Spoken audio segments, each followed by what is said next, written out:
अस्सलामुअलैकुम आओ जी आयानू and welcome to the show Eid Rang. Zeeshan Rokhri की एंट्री के साथ आपने देख लिया कि हमारे ईद के रंग में कौन कौन से रंग मजीद और ऐड ऑन होने जा रहे हैं और काफ़ी सारी ख्वाहिशों का इजहार भी कर दिया आपने। हमारे मेहमानों के साथ सेल्फी बनवाने की ख्वाहिश भी बता दी और ये ऐसे मेहमान हैं कि जिनके साथ कौन सेल्फी नहीं लेना चाहेगा। तो ज़िशान सबसे पहले तो आपको ईद की बहुत बहुत मुबारकबाद। खैर मुबारक जी आपको, आपकी टीम को, हमारे जनाब यहाँ पे बड़े मौजूद हैं, इनको ईद मुबारक, इनकी फैमिली को। बिल्कुल, अब मैं अपने बड़ों की तरफ ही आने लगी हूँ और इनको कौन नहीं जानता, किसी तारुफ के मोहताज नहीं है वो जिनका सियासत से ताल्लुक हो या ना हो, क्योंकि इनके जो हमनवा हैं, इनके जो चाहने वाले हैं, उनका ताल्लुक सिर्फ पॉलिटिक्स से नहीं है, क्योंकि अब पॉलिटिशियन भी किसी सेलिब्रिटी से कम नहीं है। और जो सीनियर सियासतदान, कानूनदान हमारे साथ बैठे हैं, दानिश्वर हमारे साथ बैठे हैं, एतजाज़ चौधरी साहब।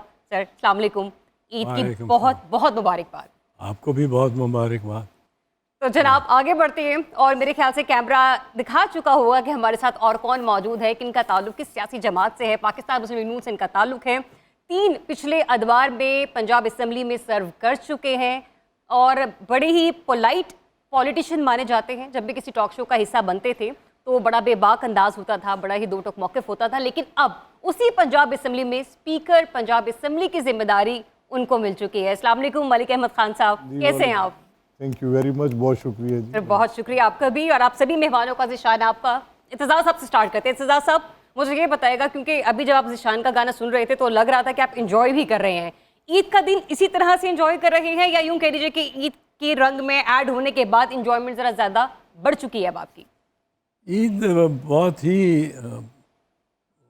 खुशी का दिन होता है और रहा है सारी ज़िंदगी हमारे, और इसमें बड़ा इस दफ़ा ज़रा ईद कुछ कड़वी कड़वी है। वजह ईद की कड़वाहट, शीर कुर्बानी मिला आपको? वजह गज़ा के बच्चे और हाँ, कश्मीर ये की तो है। औरतें, ये हमारे लिए बड़ा एक इम्तिहान है, एक गम है, गुस्सा है कि मुसलमानों के बच्चों के साथ इस तरह हो रहा हो और हम हाथ पे हाथ धरे बैठे हैं। ये भी हमारे में एक गिल्ट है और सब में ही होगा। मलिक साहब बड़े हसास और इस मामले में ये तो बड़ी प्यारी आपने बात की। और मेरे ख्याल से जब हमने ईद रंग की अपने शो को स्टार्ट किया तो जिस तरह से आगाज़ में ही एतजाज़ साहब ने फ़लस्तीन के बहन भाई और कश्मीर के बहन भाइयों का जिक्र किया, तो मेरे ख्याल से मुख्तसर से इस बात पे बात कर लेते हैं, फिर प्रोग्राम में आगे बढ़ते हैं। मलिक साहब सबको ईद मुबारक, आपको ईद मुबारक। लेकिन मुबारक। ये जो एतजाज़ साहब ने कहा है, अब कोई छुपी हुई चीज़ नहीं है। ये शायद कभी कोई ऐसी जंगें जिनकी कहानी बाद में पता चलती थी कि किस तरह की बर्बरियत हुई और कैसा जुल्म हुआ, आज चंद लम्हों में वो किसी न किसी तस्वीर में आपके सामने आ जाती है। तो बड़े हम इस पे रंजीदा भी हैं और अपनी इस कम मायगी पे बाकायदा तौर पे ये सोचने पे भी मजबूर हैं कि ये सब इस जगह तक हम पहुँचे कैसे। बहरहाल पहुँच गए हैं, अब नज़र भी आ रहे हैं और कुछ करने के काबिल भी नहीं है। आई एम ग्लैड कि हमारे प्रोग्राम में ऐसे सीनियर मेंबर्स जो हैं वो हमारे प्रोग्राम की जीनत बने, कि जिन्होंने अपने आगाज़ में बता दिया कि नहीं, हमें ईद की खुशियों को तो बाद में डिस्कस करना है, लेकिन वो लोग जो ईद को सेलिब्रेट नहीं कर पा रहे हैं, सबसे पहले हमने उनकी बात करनी है। इत्तेज़ाज़ साहब अब ये बताइए कि आज ईद अच्छी गुजरती है या बचपन की ईद ज़्यादा अच्छी गुजरा करती थी? नहीं, बचपन की ईद का तो मुकाबला ही कोई नहीं।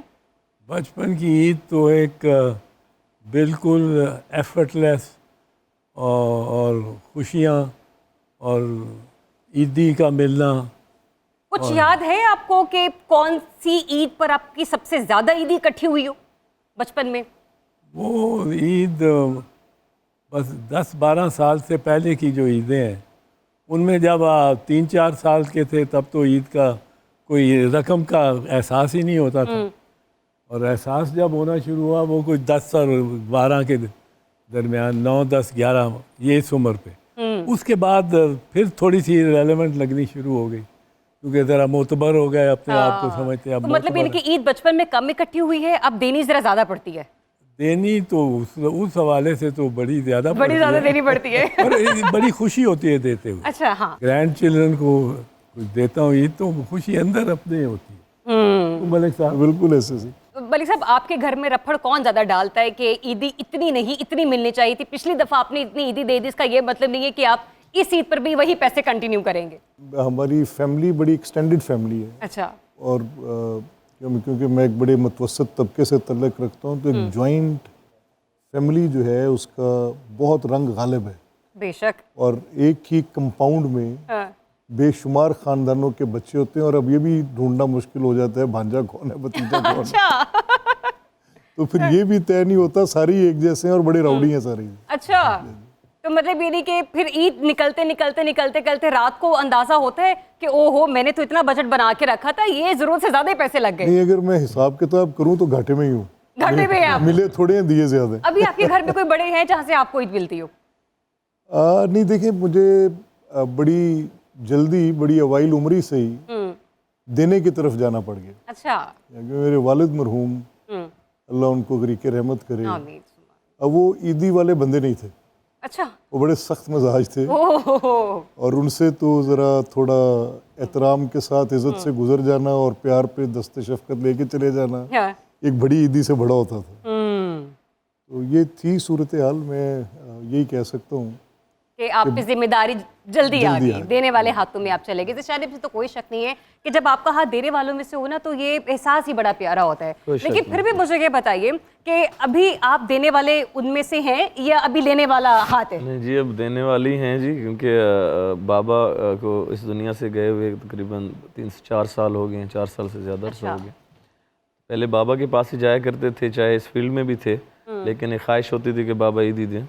अब वो नहीं रहे, तो उनके बाद फिर जितने भी मेरे भतीजे हैं, छोटे बच्चे जितने हमारे मौजूद हैं फैमिली में, हमारी फीमेल्स हैं जितनी, हमारे अपने पड़ोसी हैं जो बच्चे जिस तरह आते हैं हमेशा की तरह, तो ख़ुद जाके देते हैं। और वाकई में जनाब सही फरमा रहे हैं कि एक एहसास, बहुत कमाल एहसास है कि अल्लाह ताला ने इतना करम कर दिया है कि अब खुशी से हम किसी को, अपनों को नहीं बल्कि जो दूसरे भी मौजूद हैं हमारे, चाहे पड़ोसी हैं चाहे दूर के हैं, तो उनको भी देने में अच्छा लगता है। उनको भी देना अच्छा लगता है। और ज़ीशान, ऐसा होता था बचपन में कि जब ईद दी मिल जाती है तो खुद की तो नजर होती है कि हमारी ईद कितनी इकट्ठी हुई, अम्मियों की बहुत नजर अम्मियों की होती है कि सबसे तुमने पहले पैसे जी। घुमाने नहीं है, पैसे मुझे पकड़ा दो, बड़े मैं शौक बाद में दे से, दूंगी। बड़े शौक से इकट्ठा करते थे जी, सब इकट्ठा करते हैं बचपन में। हाँ। और फिर वो मम्मा हमेशा हर बच्चे से ले ही लेती ले हैं। लेती है। हाँ। और वो कहती है कि ये आपके बस पड़े हुए हैं, लेकिन वो पड़े ही रह जाते, मेरे ख्याल में मिलते ही नहीं वापस थे ही नहीं बाद में, मिलते। इतना ज़्यादा थोड़े बहुत मिल गए थे। एतज़ाज़ साहब, आपका ऐसा होता था कि मतलब आपकी ईद इकट्ठी हुई तो आपकी अम्मी ने कह दिया हो कि एतज़ाज़ इससे पहले कि तुम पैसे घुमा दो, बेहतर है ये मुझे पकड़ा दो? ये तो मेरे सब माएँ। अच्छा, सबकी मतलब सब एक बराबर है, अम्मियाँ सबकी एक जैसी होती हैं। हाँ, ये इस बारे में तो वो यकीनन, अगर चले मैं इसको थोड़ा और आसान करती हूँ। अभी आपके जो नाती नवासी जी भी, इनका आपने जिक्र भी किया, वो शिकायत लेकर आते हैं कि मामा ने पैसे रख लिए थे तो आप उनको समझाया करें, हमें दे दिया करें। किसी की शिकायत आती है? किसी कोई बच्चा लेकर आता है? नहीं, शिकायत नहीं मेरी। नहीं आती। वो मेरी बहू भी जो है वो भी बच्चों को साथ बड़ा इंसाफ करती है, और अच्छा। उनकी रकम में कोई ख़यानत नहीं करती, ओह। इसलिए वो तो शिकायत नहीं करती। बेटियां भी, उनकी बेटियां शिकायत नहीं करती। ये शिकायत नहीं हुई मेरे, अभी तक ऐसी कोई कंप्लेन आई नहीं है आपके नहीं, पास? अच्छा। कि अम्मी ने रख लिए पैसे, देती नहीं है। हाँ। वो रख ज़रूर लेती हैं, सेफ कीपिंग। हाँ। ये लेकिन तो- वो लेकिन वापस अब मिल बच्चे जाते हैं बच्चों छोड़ते को? नहीं है जी, अब बच्चे वापस छोड़ते नहीं है मामा के पास, वो ले लेते हैं। वो ले लेते। मलिक साहब, आपके घर में ये रोला डलता है कि मामा ने पैसे रख लिए हैं, आपने तो दिए थे, उनको देने के लिए थोड़ी दिए थे आपने? माओ की कोशिश और ख्वाहिश तो हो सकती है कि वो रख लें, हाँ, बच्चे रखने नहीं लेकिन देते। बच्चे बड़ा ताकतवर तबका है, वो लेके जाते हैं। हाँ, वैसे छोड़ते वाकई नहीं। आजकल के बच्चे बहुत ज्यादा फ्रेंडली भी हो गए पेरेंट्स के माँ साथ। का ये हो सकता है ना जी, वो ये समझे कि बच्चे बाहर जाएंगे, बाजार जाएंगे या कैसे भी करेंगे, तो घुमा देंगे, गिरा हाँ, देंगे, हाँ। या कुछ ऐसी चीज जो उनकी सेहत के लिए अच्छी नहीं है वो ले लेंगे। कर लेंगे। हाँ। खासकर देहात में जो माएँ हैं उनको तो ज्यादा फिक्र होती है। हाँ जी, हाँ शहरों जी। में जरा कुछ चीजें बेहतर हैं, तो बेहतर फिर है। कुछ शायद ऐसे ना भी होता हो। लेकिन मैं सिर्फ ये ऐड ऑन करना चाहता हूँ कि मैं कल एक जगह, जो हमारा चाइल्ड प्रोटेक्शन ब्यूरो है, अच्छा। इत्तेफाक से हमारी एक मेंबर है, मुझे उनका ये बताने में बड़ी खुशी हो रही होगी कि हमारी एक मेंबर है सारा असेंबली में, तो मुझे कहने लगी आप हमारे पास आए, हमारे बच्चों के दरमियान आए, उनका हमने कोई ईद के सिलसिले में फंक्शन रखा है। तो अगर किसी ईदी ने मुझे एक्चुअली, और ये मैं कोई बनावटी बात या कोई, मैं just not for the audience और जस्ट फॉर सेइंग इट। मैंने नहीं मलिक साहब, मैं चाहूंगी कि अगर आप ऑन एयर बात कर भी रहे हैं तो बहुत अच्छी बात है। नहीं मैं मैं इसलिए कह रही हूँ कि ये लोगों में ना कहते हैं ना कि बाजू का अच्छी सोहबत का भी अच्छा असर होता है। पहली बार कल मैं बड़ा कम जज्बाती होता हूँ, मैं बड़ा प्रैग्मेटिक सा, बड़ा कोल्ड हार्टेड सा बंदा, लेकिन मैं कल ऐसे बच्चों के दरमियान था जो डबल ऑर्फन्स थे, जिनको स्ट्रीट से इस इदारे ने उठाया, और हर बच्चे की ह्यूमन स्टोरी है, और वो 1400 बच्चे हैं, 2 4 10 नहीं सर, 1400 बच्चे स्ट्रीट से उठाए, स्ट्रीट से उठाए, और उनके ना माँ है ना बाप है, और वो किसी न किसी ग्रोह के काबू आए थे, उनके क्लचेस में से उनको निकाल के उनसे वो बेगरी करा रहे थे, उनसे कुछ और, तो वहाँ से उनको निकाल के रिहेबिलिटेट करके उनकी तालीम का बंदोबस्त कर रहे हैं। तो जिस ईदी ने एक्चुअली मुझे बड़ी खुशी दी है, जो भी लिटिल कंट्रीब्यूट वहाँ कर सका हूँ, वो मुझे एक्चुअली कल इस अमल ने आपको बहुत खुशी दी है, बड़ा दिली सुकून दिया है। और ये मैं इसलिए डिस्कस करने की बात करी थी सर, बाज़-औक़ात हम कहते ना कि हमारा तो ईद का दिन बड़ा बोर गुजरा, हम कहीं गए नहीं, तो अगर आपके पास वक्त है और अगर आपके घर में कोई मेहमान आ नहीं रहा, डे 1 की कोई कमिटमेंट नहीं है, तो हम क्यों ना ऐसे ब्यूरोज़ में जाएं सर? हम क्यों ना जाके उन यतीम बच्चों के सरों पर हाथ नहीं, वो एक स्टोरी ऑफ सक्सेस है। मुझे ये जो चाहे साइलोज में मिलती हैं ऐसी कहानियाँ जहाँ पर ह्यूमन स्टोरीज हैं, जहाँ पे आप जाके देख सकते हैं कि कैसे तकलीफ को, और बहुत बड़ा सक्सेस मॉडल है वो। और गवर्नमेंट क्या है, ये भी नहीं कि कोई तीसरा करे, और उसमें सब ने कंट्रीब्यूट किया, इर्रिस्पेक्टिव कि मैं किसी एक के साथ बात करके कहूँ। ये पिछले 10 15 20 साल में एक ऐसा अदारा पंजाब में बन गया है जो इस बेगरी की कमर तोड़ रहे हैं। एग्जैक्टली, मैं इस चीज को अप्रिशिएट करने वाली थी, लेकिन आपने अपनी गुफ्तगू में बात की। बच्चों को वहाँ से निकाला है, निकाल कर उनको अब फिर ना सिर्फ तालीम दे रहे हैं, हुनर दे रहे हैं, रोजगार दे रहे हैं। They are just taking them, और मुझे उन्होंने बताया कि कुछ बच्चे वहाँ से जो निकले हैं, they are doing so good in their life. नहीं, जो चीज़ अप्रिशिएट करने वाली है वो करनी चाहिए। इस बारे में मेरा भी पर्सनल तजर्बा इस लिहाज से है कि मेरे कुछ दोस्तों ने वहाँ से बच्चों को अडॉप्ट किया। बिल्कुल। अच्छा। और हमने उनकी परवरिश होती देखी है और देख रहे हैं, और ये इदारा यकीनन इंतहाई खिदमत कर रहा है माशरे की और उन बच्चों की। जो चाइल्ड प्रोटेक्शन ब्यूरो है पंजाब का, उसको मैं भी बहुत ज़्यादा कॉम्प्लीमेंट करना चाहता हूँ। मैं खुद भी वहाँ पर जा चुकी program record. Sir they have their own court, जज वहाँ बैठे हैं, जो सबसे ये शायद ऐसा यूनाइटेड स्टेट्स में और आप बिल्कुल सही कह रहे हैं, इतने छोटे छोटे बच्चे होते हैं कि वो इनसे जो पहले जज थे, जज साहब थे, वो मेरे स्टूडेंट भी रहे। बिल्कुल। लॉ कॉलेज में, तो इसलिए वो मेरे साथ उन्होंने खास दिखाने और उसका एहतमाम भी किया, और बेहतरीन इदारा है, बड़ी इंसानियत से मोहब्बत करने वाली सारा है। ये सारा बिल्कुल। I am really impressed with, बड़ा अच्छा काम किया उन्होंने।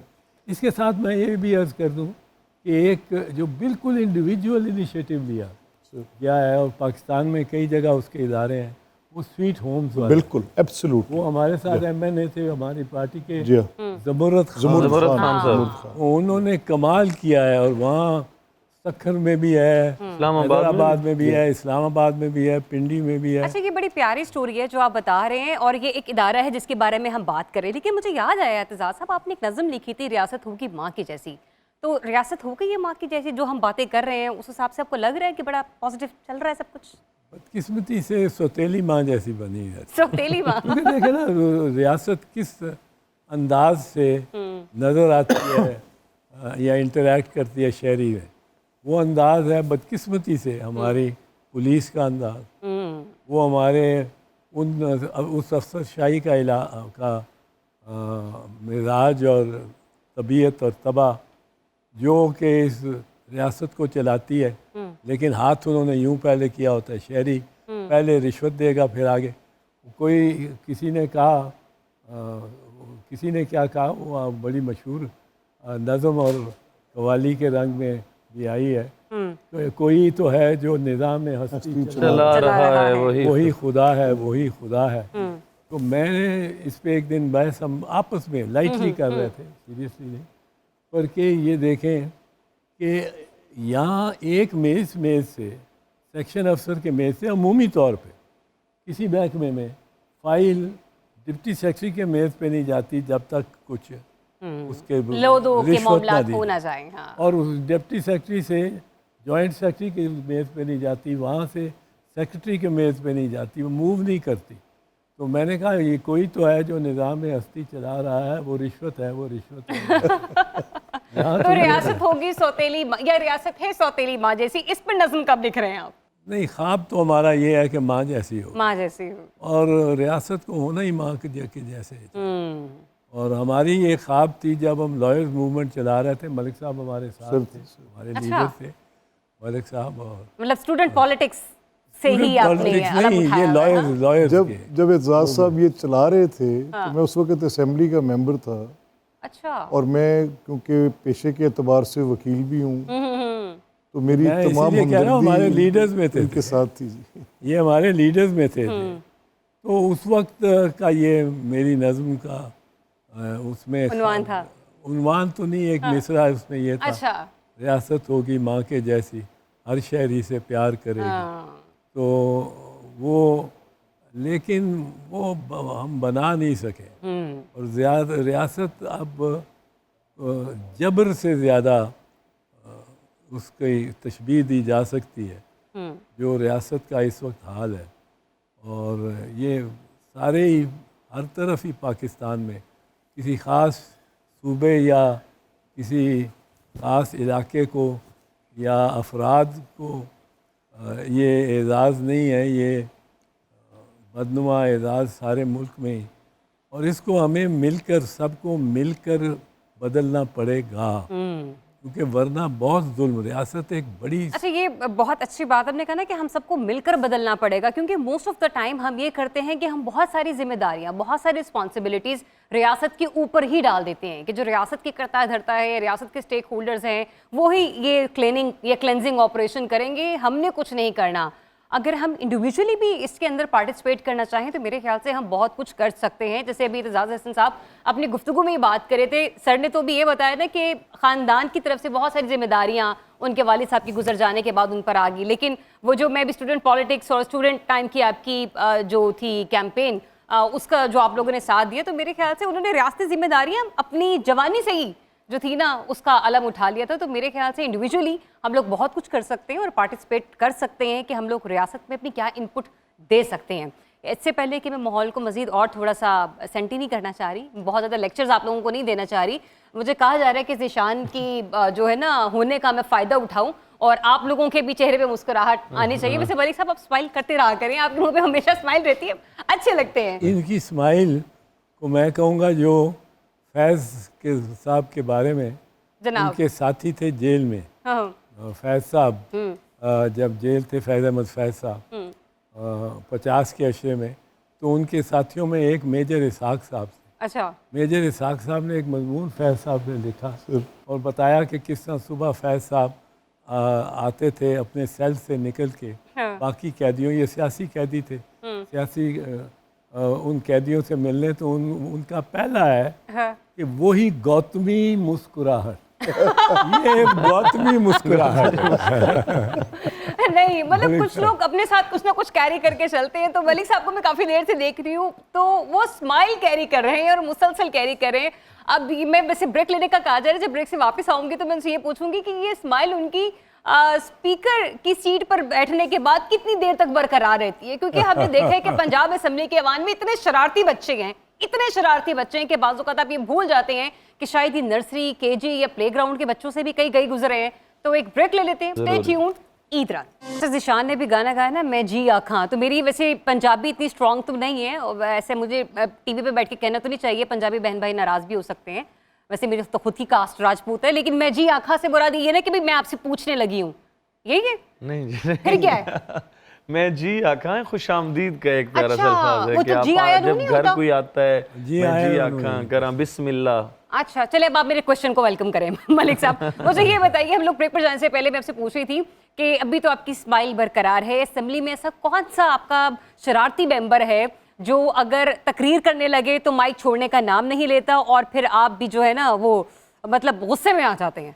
वक्त के साथ बदलते रहते हैं। अच्छा, फिर भी किसने सबसे ज्यादा तंग किया आपको अब तक? असल में जब मैं खुद भी यहाँ था अच्छा तो मैंने भी बहुत तंग किया होगा जो वहाँ बैठे होंगे जहाँ मैं बैठा हूँ। अच्छा तो, लेकिन इसमें इसकी एक खूबसूरती है, ये काफ़ी हद तक बिगड़ी है वैसे, लेकिन ये जो असेंबली का जो सिलसिला, इसकी एक खूबसूरती होती है कि जो मेंबर जितनी शिद्दत से बात करना चाह रहा होता है, जितनी ज़ोर से बात करना चाह रहा होता है, लेकिन फिर भी वो उसके कुछ ना कुछ ज़ाब्ते को तस्लीम करता है जब तक बात का ताल्लुक है। अच्छा लेकिन जब वो शोर शराबे और किसी और रुख में चली जाती है बात, वो मसला जो है वो ज़रा मुख्तलिफ है और उसको भी आप बहुत रोक नहीं सकते, वो भी क्योंकि सियासी एक जगह है।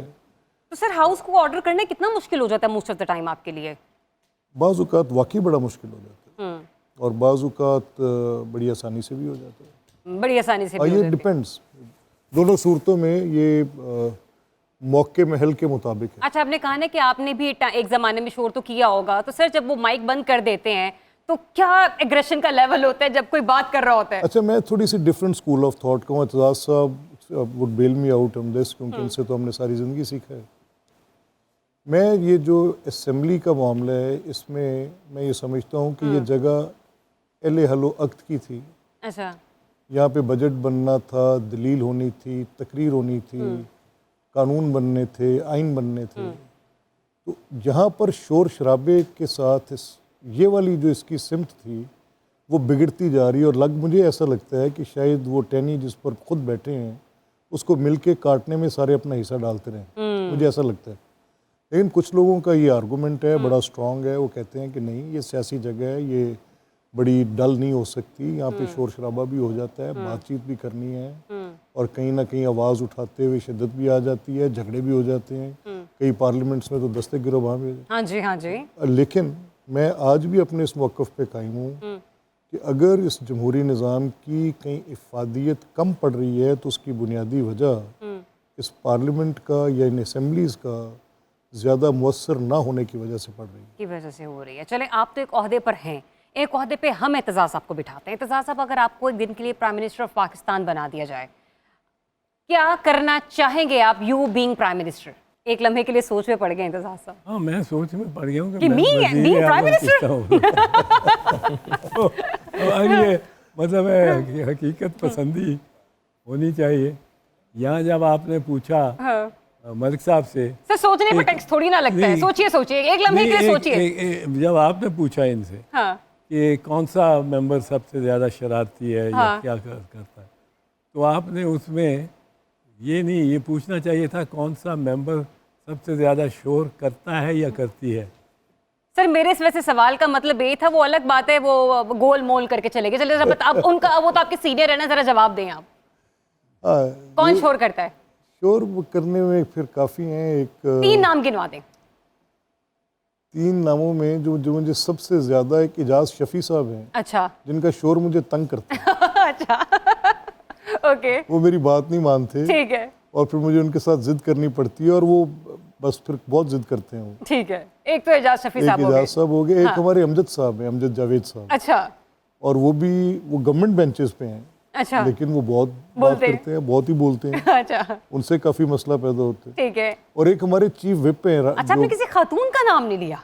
हाँ, वो खातून शायद, जबकि वहाँ से सबसे मोतबर मेंबर हाँ ही खातून है। हाँ, ओह, पंजाब असमा बुखारी साहिबा के बारे में वैसे क्या ओपिनियन है पंजाब आपकी? का जो मोतबर कहने की बात है एजाज साहब की, ठीक है, लेकिन चीफ मिनिस्टर के लिए तो फिर एक असेंबली का खास, लीडर ऑफ ऑपोजिशन के लिए फिर एक खास डेकोरम हो जाता है ना। तो ये बातचीत जो है, इसमें हमारी ख़वातीन जो हैं, इंटरेस्टिंगली दे आर बड़ा अच्छा कंट्रीब्यूट कर रही हैं। मैं पहली दफा सुन रही हूँ कि कोई ये कह रहा है कि खवातीन बड़े अच्छे तरीके से कंट्रीब्यूट करती हैं और वो शोर नहीं मैं बचाती। आपके साथ बड़ा फेयर कमेंट कर रहा हूँ और Very वो nice. बड़ी उनकी अच्छी इनपुट है सबकी। चलें, अब आप मुझे बताएं ना ये कि हम छह- सब इंतजार करें कि एतजाज साहब, the prime minister of Pakistan, क्या पहला फैसला करना चाह रहे हैं या क्या चेंजिंग्स लाना चाहते हैं? इसमें मैं क्या चाहूँ, मैं वज़ीर आज़म हूँ या ना हूँ, मैं ये चाहूँ एज ए पार्लियामेंटेरियन कि हमारे में बर्दाश्त ज़्यादा हो, एक दूसरे को बर्दाश्त करने का ज़्यादा हमारे में जज्बा हो। वो बर्दाश्त, वो इख्तलाफ उनसे हमारा मज़हब का हो, मसलक का हो, वैसे किसी मौजू पे राय का हो। अच्छा, जैसा सॉरी टू भी इख्तलाफ इंटरप्ट यू इत्तेज़ार साहब, लेकिन मैं अपने सवाल को मजीद और डिफाइन करती हूँ और रिफाइन करती हूँ, जैसे आपने मलिक साहब के लिए किया था। फैसले, कौन से फैसले करना चाहेंगे आप? ये तो आप चाहते हैं ना ऐसा हो कि मतलब ये हम में बर्दाश्त का मादा पैदा हो, लेकिन यू बीइंग प्राइम मिनिस्टर कोई से 3 फैसले आप बता देंगे, मैं चाहूँगा कि ये तो भाई हो, डन एंड डस्टेड हो जाना चाहिए अवाम के लिए। अवाम, हाँ चले अवाम के लिए, अवामी फैसले अगर हों एक तो ये कि जो भी हुकूमत आए उसको मौका दिया जाए 5 साल पूरे करने का। ये इत्तेज़ार साहब का पहला फैसला, पहली चाहत होगी, ये ही मेरी बीइंग प्राइम मिनिस्टर। ख्वाहिश ठीक ये है, हो कि वो गलतियां भी करेगी, वो अच्छे फैसले भी करेगी, बुरे फैसले भी करेगी। और लेकिन यहाँ 5 साल कटाने दे। जमहूरियत को चलाने के लिए उसको 5 साल डिस्टर्ब ना किया जाए, उसकी तनकीद की जाए, उसको रास्ता दिखाया जाए। दूसरी मेरी ख्वाहिश होगी कि गवर्नमेंट किसी को बेजा कैद और की सऊबत में ना डाले और उसके खिलाफ एक्शन ना लिए जा रहे हों कि उसकी राय को तब्दील करने के लिए उसको गायब आइडियल कर अप्रोच है, गायब लेकिन कर इसके ऊपर लिया सिर्फ काम होना बड़ा मुश्किल है। हाँ, हाँ, नहीं उसको गायब कर लिया जाए तो ये ना हो। ठीक है। जो तीसरी, गुमशुदा अफराद का हाँ लापता, जो सिलसिला है चला आ रहा है हमारे बहुत सी हुकूमतों में के दौरान, ये ना हो। और तीसरी मेरी ख्वाहिश होगी कि पार्लियामेंट जो है ये खुद भी हो इक़्तिदार आला, मुक़्तदर आला, और इसमें को एहसास भी हो इसके मेंबर्स को कि वो मुक़्तदर आला है और उसके लिए उनकी ज़िम्मेदारियां हैं कि वो अपनी ताकत और अपने जो इख्तियारात है उनको एक लिहाज से ठंडा ठंडा करके और इस्तेमाल करें। सही। तो ये एक प्राइम मिनिस्टर होने के नाते एतजाज़ हसन साहब की यूँ कह लीजिए कि ख्वाहिशात हैं या फैसले हैं वो जो चाहेंगे कि वो पार्लियामेंट के ऐवान से होते हुए आगे पहुँचे, लेकिन इसके ऊपर अभी बहुत काम होने की ज़रूरत है। वैसे मुझे ऐसे, शायद आप अपने बारे में बताइए, आपकी ज़िंदगी का कोई ऐसा गाना जिसको लगे कि ये गाना मुझे शायद नहीं गाना चाहिए था, और एक ऐसा गाना कि क्या मतलब जिसने आपको बहुत ज़्यादा जो है ना पॉपुलर किया हो? देखें जी, स्टार्ट में मैंने बाबा के साथ ही शुरू किया था और उस टाइम में सॉन्ग हमारा आया था कोई रोही याद करेंदी ढोला वाला तू। मेरे माई थे अंदर, माइया स्टाइल हमारे, आपको पता है पंजाबी में सराइकी में सुना जाता है, तो उसकी वजह से इज़्ज़त मिली। और बिल्कुल जी, वो एक गाना है जिसने मुझे इज़्ज़त, माही मेरा एक सॉन्ग था माही। अच्छा, तो अभी आपको सुनाएंगे भी सही। अच्छा ठीक है। तो वो था कि मुझे लगता था कि शायद इसका कोई नाम, लेकिन वो अल्लाह लेकिन कोई करम एक ऐसा गाना जो आप अपनी लाइफ से भी थोड़ा बहुत रिलेट करते हो, जैसे हम मतलब जो आपके सुनने वाले उनको लगे कि अच्छा ये ज़िशान की लाइफ के इर्द गिर्द अराउंड करता है ये सॉन्ग, कोई ऐसा? मुख्तलिफ जी सॉन्ग्स अब बहुत सारे, क्योंकि हमारा सिंगर का जो होता है अपने से हट के वो दूसरों की फीलिंग बयान कर रहा होता है, कोशिश करता है कि जो सुनते हैं, सुनने वालों की जो दिल में होती है, बंदा कोशिश वही करता है कि उनकी तर्जुमानी की जा सके। और कोई ऐसा गाना जो आप जरा अमूमन गुनगुनाते रहते हो, जो हर वक्त आपकी ज़बान पे रहता हो? मेरा है अच्छा हो यार, तो जरा थोड़ा सा लाइव गुनगुना दें, कुछ बोल अगर आप थोड़े से उसी गुनगुना सके। अच्छा हो यार शाला बख्त बुलंद होवी, भूले ना प्यार शाला बख्त बुलंद होवी। अच्छा हो यार शाला बख्त बुलंद होवी। मुल्तान दे पीले लाचे अल्लाह हाफिज आँख चाया के। मुल्तान दे पीले लाचे अल्लाह हाफिज आँख चाया के। मर्जियाँ कर दिलदार मेरा यार शाला बख्त बुलंद होवी। अच्छा यार शाला बख्त बुलंद होवी। बड़ी बड़ी मीठी सी आवाज़ है ना, बड़ी नरम सी, बड़ी सुरीली सी, बड़ा मज़ा आया ज़िशान जी। तो मीठी ईद की मीठी मीठी बातें तो हमारी चलती रहेंगी, बहुत सारी गेम्स हैं हमारे पास। अच्छा सर जी, ये है जी अब रैपिड फायर राउंड, इसमें आप लोगों ने ज़्यादा सोचना नहीं है, फौरी जवाब देने हैं मुझे, ठीक है? तो जी अब आप बताइए मैं पहले किससे स्टार्ट करूँ? इत्तेज़ार साहब आपसे स्टार्ट करते हैं, ठीक है? ईद के दिन सबसे ज्यादा कौन सा मीठा पसंद है, सेवैया, केक या गुलाब जामुन? नहीं, मुझे तो ज़्यादा पसंद खीर है। अच्छा, ये ऑप्शन ही नहीं थी। चलें जी, आपको खीर बहुत पसंद है। किसी प्रोग्राम में जाकर तज्जिया करना मुश्किल है या रूठी हुई बेगम को मनाना? ओ, रूठी हुई बेगम को मनाना। आप जैसे हंस रहे हैं ना, लगता है आपकी भी जिंदगी का मुश्किल तरीन टास्क है ये। यही तो एक राज है ना हल होने वाला मसला। इसको ये हरफे आजम आ गया, सुखी हो गया, सुखी हो गया, इस दुनिया में ही जन्नत हो गया, अमर हो गया जी। अमर हो गया। अच्छा जी, एतजाज साहब, तो कौन सा सियासतदान अच्छा एंकर हो सकता है, शेख रशीद, फवाद चौधरी या कमर जमान कायरा साहब? कमर जमान कायरा वो अच्छे एक एंकर हो सकते हैं। हाँ। कौन सी स्लॉट देंगे, 8 बजे की देंगे, 10 बजे की देंगे? 8 बजे का दूंगा, क्योंकि मेरा दोस्त है बड़ा, मैं नाइस। इसमें मैं यकीनन जानबदार भी हो रहा हूँ, और मैं ये नहीं, इट्स योर चॉइस, ये रैपिड फायर है, कोई मसला नहीं। अच्छा, कौन सा गाना या गजल सुनकर बचपन या जवानी की यादें आ जाती हैं? आवारा हूँ। आवारा हूँ, वो वाला सॉन्ग? हाँ हाँ, हाँ, तो थोड़ा सा गुनगुनाए। ये तो मुश्किल इम्तिहान मेरा। ये मुश्किल इतना मुश्किल नहीं जितना बेगम को मनाना है। ठीक है सर जी, वकालत की वजह से आप सियासत में भी आए या सियासत की वजह से आप वकालत में आए? ये समझिए कि सियासत की वजह से शायद वकालत में आया होऊंगा, क्योंकि मेरे ख़ानदान में सियासत मेरे दादा से शुरू होती है। अच्छा। जिन्होंने 1922 में अब से तो 100 साल हो गए। हाँ जी, हाँ जी। वो मुंतखब हुए थे पाकिस्तान बनने से पहले। वाइसरॉय की लेजिस्लेटिव काउंसिल में, माशाल्लाह। यानी सारे हिंद के लेजिस्लेटिव काउंसिल में। जबरदस्त। फिर उसके बाद मेरे वालिद ने भी सियासत की। दोनों ने वकालत नहीं की, वालिद ने वकालत की, तालीम हासिल की, लेकिन प्रैक्टिस नहीं की। तो मैंने आके वकालत शुरू कर दी। तो इसलिए सियासत तो चली आ रही थी अमली तौर पे, वकालत अमली तौर पे नहीं आपने चल क्या रही थी। सियासत भी शुरू कर देते हैं? मैंने कहा वकालत भी शुरू कर। वकालत भी शुरू कर देते हैं, लेकिन अगर वकील ना होते तो क्या होते? आपको क्या लगता है कि मेरे अंदर एक ऐसा वो है, मतलब मेरी शख्सियत का पहलू ये है, तो शायद मैं ये होता? मैं तारीख़ का तालिब इल्म होता, बाकायदा फॉर्मल तरीके से। ये नहीं जिस तरह कहते हैं मैं तो तारीख़ का तालिब इल्म, वो वाला अब नहीं जानता नहीं, बल्कि किताबी किस्म का। अच्छा, ठीक है, हिस्टोरियन होता। ओके। और आपके ख्याल में वो कौन सा सहाफ़ी ऐसा है जिसे सहाफ़त छोड़कर सियासत शुरू कर देनी चाहिए? मेरा ख्याल है सारे ही सियासत कर रहे हैं।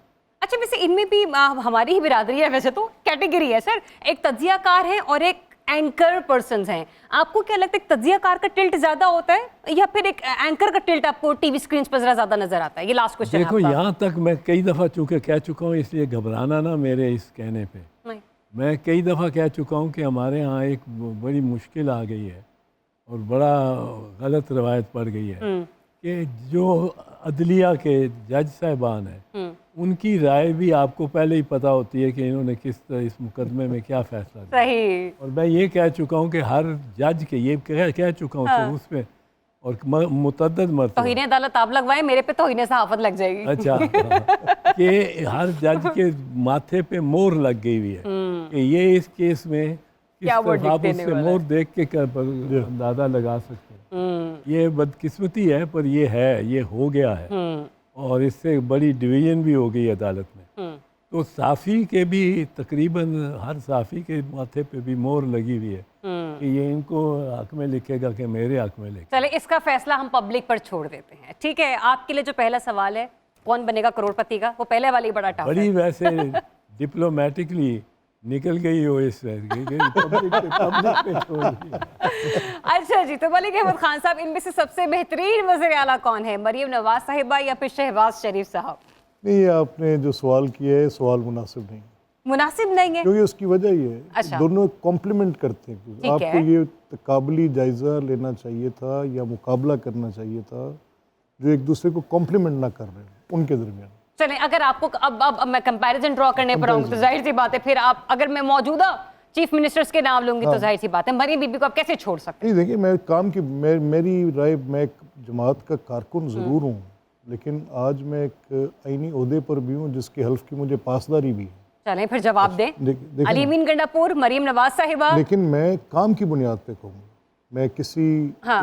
इस वजह से नहीं कहूँगा। अली अमीन को जब मैं देखता हूँ तो मुझे सिर्फ एक शोर शराबा, एक एग्रेशन। चलिए ठीक है, पर्सनैलिटी इनपुट लेती हूँ मैं। हाँ ठीक है, अली अमीन साहब की आप ये अली बता रहे अमीन हैं। के साथ क्या जुड़ा हुआ है? अली अमीन के साथ जुड़ा हुआ है इस्लामाबाद पे धरना, ठीक है, बड़े बड़े नारे, ठीक है, और पकड़ लो मार दो पकड़ ठीक लो। है। ये अली अमीन का पूरी गवर्नेंस का भी तक कही है। सही है। फिर मैं मरीम नवाज को देखता हूँ एज चीफ मिनिस्टर, तो वो मुझे नज़र आती हैं कोई 84 इनिशिएटिव्स लेते हुए। अच्छा सारा दिन टीवी स्क्रीन पे मैं उनको देखता हूँ, अच्छा। Doing good things for people, public के अंदर जा रही हैं, कर रही हैं। और मैं आपको एक बात आई डोंट वांट टू बताऊं, पॉलिटिसाइज दिस नहीं, नहीं, सिचुएशन, लेकिन नहीं, इत्तेज़ाज़ नहीं, साहब को तजिया लेने में अगर बैठ गई ना। नहीं, नॉट एट ऑल। देखिए बात तो सुने, मैं एक देहाती आदमी हूँ, हाँ। ठीक।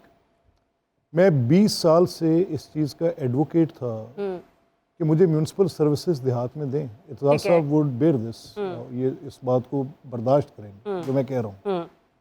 20 साल से मैं अमली ज़िंदगी में मैंने ये बीड़ा उठाया हुआ था और झंडा उठा के भागा फिर रहा था from one corner to another, ठीक है, कि देहात के अंदर म्यूनसिपल सर्विसेज दो। और यहाँ पे बड़े बड़े प्रोफेसर्स, लम्स के प्रोफेसर्स जो फाइनेंस कमीशन में बैठते थे, कहते थे म्यूनसिपल सर्विसेज सिर्फ उनका राइट है जो म्यूनसिपल टैक्सेस दे सकते हैं। तो आपको म्यूनसिपैलिटी की डेफिनेशन से ही देहात बाहर है, और देहात गंदगी के जो हैं को हमालिया बन चुके थे। She is the first one जिसने पूरे पंजाब के अंदर एक सफाई का नया निज़ाम ठीक दिया। है। 6 महीने में आप देखें तो सही। सही। चले, 2 हमारे सीएम्स रह गए। मुराद अली शाह साहब के बारे में छोटा सा मैं कमेंट क्या उनकी बड़ी करेंगे? इज्जत करता हूँ, मैं अच्छा, उनकी बहुत इज्जत। और सरफराज बुख्ती साहब? He is doing a very difficult job, Allah उनको कामयाब करे। आमीन। अच्छा जी, आपका अगला सवाल यह है कि आपके ख्याल में पाकिस्तान का सबसे बड़ा मसला क्या है, प्रॉब्लम क्या है? सियासी अदम इस्तेकाम, या करप्शन, या फिर दहशतगर्दी? तीनों हैं, जुड़े हुए हैं। तीनों जुड़े हुए हैं, ठीक है। कौन सा सियासतदान एंटरटेनमेंट इंडस्ट्री में कामयाब हो सकता है? मुझे ही ले लें, कौन सा रोल करते हैं फिर आप? विलन का। विलन का? अच्छा, इनमें से कौन से ऐसे सियासतदान है जिसे सियासत छोड़कर फिल्मों में काम करना चाहिए? ऑप्शन है आपके पास, शेर अफजल मरवत, शेख रशीद साहब, या फिर अली अमीन गंडापुर। तीनों कर सकते हैं, ट्रस्ट में। रोल दे जरा इनको। शेख रशीद साहब को क्या रोल तीनों देंगे? को विलन का होगा। तीनों को विलन का रोल? मरवत साहब को हाउ भी? Can you put me? नहीं, मरवत को फिर भी- एंटरटेनर तो हो ही सकते हैं। हाँ, मरवत साहब को फिर भी थोड़ा बहुत दोनों तरफ स्विंग किया जा सकता है, अच्छा, लेकिन बाकी दोनों विलन ही। दोनों विलन हैं। दूसरों के घर मेहमान बनकर जाना अच्छा लगता है, या फिर खुद मेजबान बनना, मतलब यू बीइंग होस्ट और यू बीइंग गेस्ट? दोनों सूरतों में। दोनों सूरतों में। चले, जबरदस्त। अज़ीशान, आपकी तरफ रैपिड फायर है। अगर आपको ऑफर हो तो किस पार्टी का तराना गाना चाहेंगे? ऑप्शन है नून लीग या फिर पीटीआई। देखिए जी, सामने अल्लाह ताला- देखिए, कहेंगे नहीं, मैंने नहीं, घर ऐसी में बात जाना नहीं है। है। मुझे लगा ही था कुछ ऐसा ही आने वाला है। जो सिंगर हजरात होते हैं ना जी, माशाल्लाह सारी पार्टियां, अल्लाह खैर करे सबकी, सब वो उनके फैन वहाँ पे भी मौजूद होते हैं, सुनने वाले मौजूद होते हैं। मैं खान साहब का कर चुका हूँ पहले, 2018 में। शेर वाला हम कर चुके हैं, नून लीग का जीतेगा जीतेगा सारा, मेरे बाबा ने किया था। अच्छा अच्छा। पीपल्स पार्टी वाले हमारे दोस्त MNAs MPs। अच्छा, मुझे लगा था सिर्फ सियासतदानी गोलमोल बातें करते हैं। हमारे जो सिंगर्स हजरात हैं, जो आर्टिस्ट हजरात हैं, वो भी गोलमोल नहीं, बातें करने में मैं माहिर मियाँ हैं। वाली से भी हूँ ना, थोड़ा सा सियासत का कुछ ना कुछ अच्छा। न्यूज़ आपकी देखते जीन्स रहता हूँ आ मैं गई हैं सब आप में, की। हाँ। हाँ, थोड़े बहुत हैं। तो सारे जो काम अच्छा कर रहे हैं जी, अभी वाजिया जो लग रहा है, मरियम जी वाकई में काम कर रही हैं, नज़र आता है कि वो के काम कर रही हैं, अपना खुश हो निज़ाम जाएंगी कर आज रही तो हैं। मरियम साहिबा। मरियम साहब ने हमें क्या सुनना जी, लेकिन जो काम हो रहा है ना जी, उस पर कहना चाहिए, उनकी तारीफ करनी चाहिए। वज़ीर आला में अगर कोई काम करे तो वाकई नज़र आ रहे हैं। चलिए जी, तारीफ करना बनती है। इस सिंगर के साथ गाने की ख्वाहिश है। ऑप्शन है चाहत फतेह अली खान और ताहिर शाह। माशाल्लाह दोनों बहुत प्यारे हैं, अल्लाह ताला दोनों की खैर करे। तो माशाल्लाह दोनों कमाल हैं जी। असल में सिंगर नहीं है, एंटरटेनर है। सिंगर्स को भी इन दोनों में से सबसे ज्यादा किसने एंटरटेनमेंट दी है? मतलब इनके चाहत साहब ने जी, चाहत साहब ने दी है, माशाल्लाह। बदोबदी। चाहत बदोबदी है उनके, और माशाल्लाह कमाल सॉन्ग गए हैं। अच्छा, अली जफर, आतिफ असलम, सज्जाद अली खान साहब, रैंक वाइज अगर आपने इनको कैटेगराइज करना हो, प्लेसमेंट देनी हो, फर्स्ट सेकंड थर्ड, कैसे दोगे आप? तीनों अच्छे हैं माशाल्लाह। और सज्जाद भाई बिल्कुल उनको सुनते हैं, सज्जाद फर्स्ट पे करेंगे। और सेकंड पे आतिफ हैं या अली? सेकंड पे जनाब अली जफर, और थर्ड पे आतिफ असलम। आतिफ असलम, ठीक है। अगर किसी एक मौसीकी के इंस्ट्रूमेंट में माहिर बनना हो तो कौन सा चुनेंगे, गिटार और या हारमोनियम? हारमोनियम हम थोड़ा बहुत परफॉर्म करते हैं। शौक था कि पियानो का, तो गिटार सबसे बेस्ट है कि गिटार भी बंदा अगर कर लिया जाए तो गिटार बजाना पसंद करेंगे। तो जनाब, ये था हमारा रैपिड फायर राउंड। चले दोबारा डिस्कशन को कंटिन्यू करते हैं और कुछ बचपन की यादें भी ताज़ा करेंगे, और ईद के पूरे दिन कौन किस तरह से सेलिब्रेट करता है उस अंदाज में भी आगे बढ़ते हैं। तो ज़िशान, कुछ गुनगुना दें, कुछ सुना दें। जी हम आपको सुनाते हैं जी। पुछदा नहीं दुखियां दा हाल माही वे, रांदा है तू क्यों गैरा नाल माही अगर वे। ये गाने इन दोनों में से किसी एक को डेडिकेट करना पड़े तो किसको करेंगे? इन दोनों बहुत ही अच्छे इंसान हैं जी, अल्लाह ताला इनकी खैर करे जी। आमीन आमीन आमीन।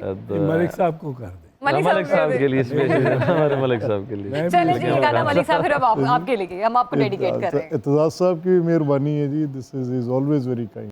ये जो हमारा सेगमेंट है ये इंतहाई इंटरेस्टिंग है और आई जस्ट होप कि हमारे गेस्ट भी इसे एंजॉय करेंगे। अच्छा एतजाज साहब, मलिक साहब, आपकी तरफ भी मैं आऊँगी, ज़ीशान, सबके लिए ये एक वर्ड होगा और उस वर्ड को सुनने के बाद आपके माइंड में क्या ख्याल आता है वो आपने एक्सप्लेन करना है, ठीक है? मतलब आप इस चीज़ को किस चीज़ से डिफाइन कर सकते हैं। एतजाज साहब, आपके लिए पहला वर्ड है रिश्तेदार।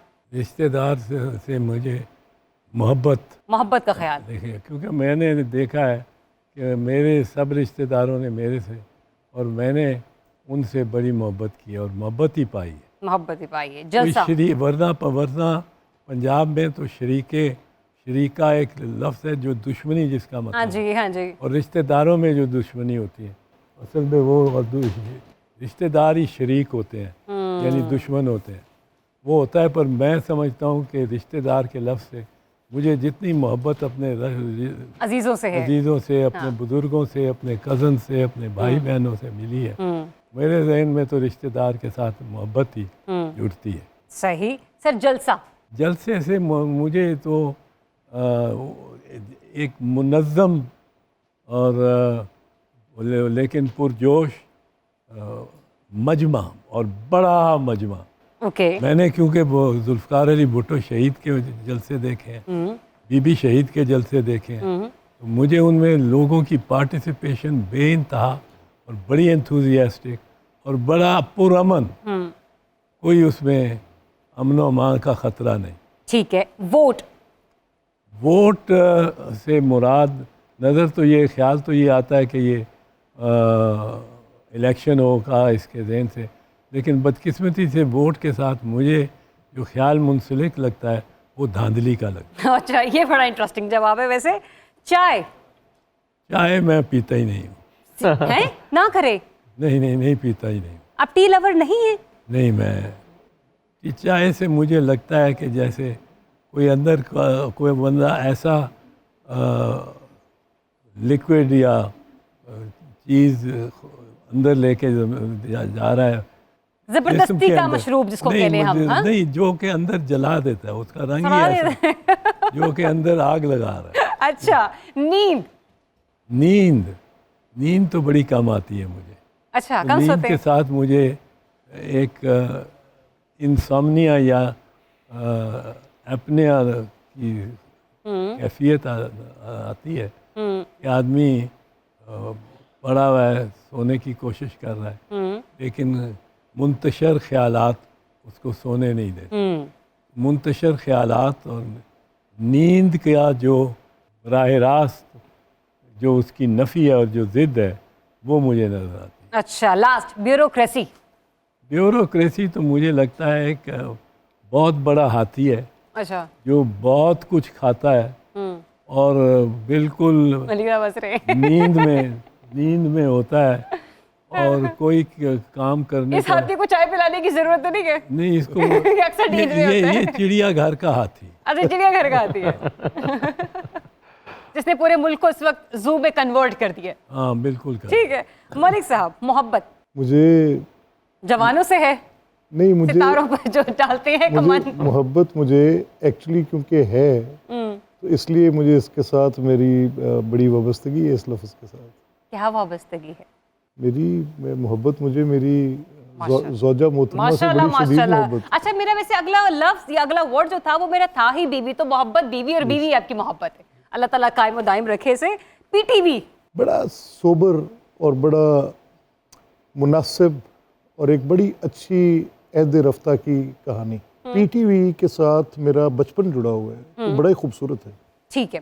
मरियम नवाज साहिबा, बड़ी डायनेमिक, बड़ी अच्छी और लोगों की नब्स पे हाथ रख के उनके दुखों का मुदावा कर रही हैं। ठीक है। पाकिस्तानी क्रिकेट, बड़ी अच्छी यादें भी व्यवस्था हैं और बड़ी तकलीफ भी है इस वक्त, बेहतर होगी। इंशाल्लाह इंशाल्लाह। ज़िशान, आपके लिए भी वर्ड्स हैं और आपका ख्याल उनसे क्या जुड़ा है? दोस्ती। दोस्त जी एक माशाल्लाह एक प्यारा सा सामने जैसे फूल पड़े हुए एक फूल है, और दोस्ती होनी चाहिए। आजकल के हालात हैं, मेरे ख्याल में जो पुरानी दोस्ती हैं वो बड़ी कामयाब हैं, प्यारी हैं दोस्तियाँ। बिरयानी। बिरयानी, कराची की बिरयानी जी बहुत फेमस है और हम खाते रहते हैं जब भी जाते हैं। हमारे इलाकों में बिरयानी हर जगह बनाई जाती है, पसंद है, बहुत ज़्यादा पसंद। लाहौर। लाहौर जी, वो जो कहते हैं ना, लाहौर जिन्हें लाहौर नहीं वेख्या वो जमिया नहीं। हाँ। तो हमने तो देख लिया जी, हम पैदा हो गए। लाहौर जी माशाल्लाह एक कमाल शहर है, जिसमें रात को आपको दिन के मनाजिर दिखाई देते हैं। तो लाहौर एक हमारे लिए, इस फील्ड के लिए भी एक कमाल जगह है। हाँ। जो हमारी फील्ड है, चाहे वो इंडस्ट्री हमारी जिस माहौल में भी हो, तो लाहौर एक कमाल जगह। बचपन जी वापस आ जाए जी, बचपन अभी भी मतलब ये है कि हमारा कुछ अरसा रहता है बुढ़ापे में, थोड़ा बहुत। तो लेकिन बचपन की यादें जी अभी तक हैं कि वो खुशियाँ शायद इतना पैसा कमा के या निज़ाम करके वो शायद ना मिल पाए जो बचपन के, जो इसमें कुछ भी ना हो तो आप खुश हैं और आपकी वो यादें हैं। आखिरी चीज, चिड़ियाघर। चिड़ियाघर जी, पाकिस्तान में चिड़ियाघर है ना जी एक? सर जी लाहौर में भी है जी। हाँ, लाहौर में। हाँ। उसकी देखभाल करनी चाहिए हमें।